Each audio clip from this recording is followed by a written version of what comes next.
Welcome to the Borland Climb. We hope this video helps. In this video, I will compare Notion, Evernote, and OneNote. We'll dive into the unique features of each, helping you understand their primary uses. We'll explore how they handle everything from simple notes to complex project management and discuss their collaborative capabilities. By the end, you'll have a clear picture of which platform aligns best with your workflow, whether you're a student, a professional, or just looking to organize your life more efficiently.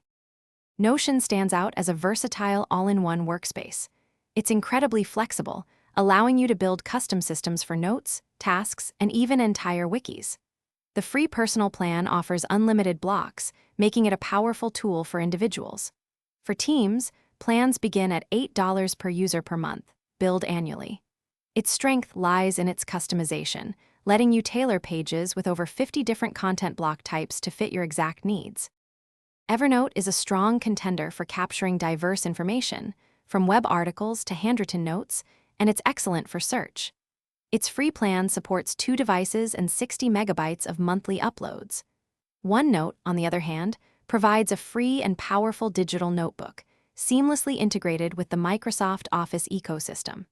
It offers virtually unlimited storage, constrained only by your device or OneDrive capacity, making it ideal for extensive note-taking. When deciding, consider your main needs. If you require a highly customizable workspace for complex projects and databases, Notion is likely your best fit. For superior web clipping, powerful search, and reliable cross-device synchronization, Evernote shines.